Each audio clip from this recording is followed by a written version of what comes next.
Viu uma sacola na máscara e uma garota encontrou. De início teve medo, não sabia o que fazer e nem como compor. Mas colocou sobre o seu rosto, lhe caiu tão bem. Ficou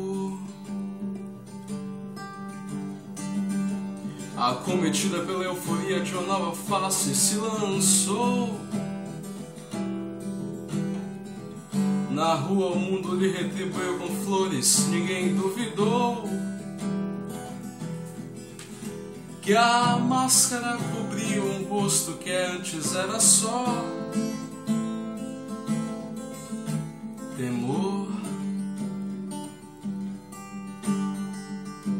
E nada parecia lhe fazer parar de acreditar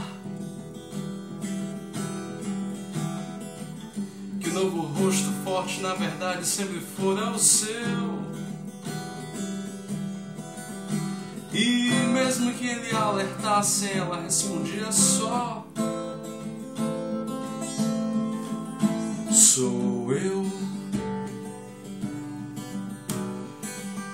Mas teve um dia que ao descer a rua, o mundo desabou.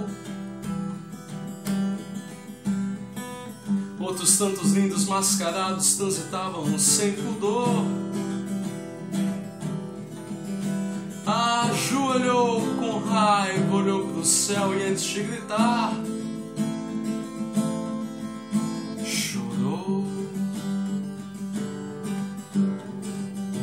E ao se levantar olhou para os mascarados e condenou: são todos falsos, tantas cópias de um rosto que antes era meu. Ninguém lhe dava ouvido, ela então, cansada, se desmascarou e sorriu.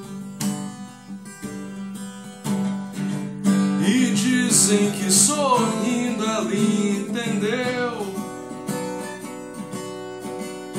que a vida só se dá pra quem se deu.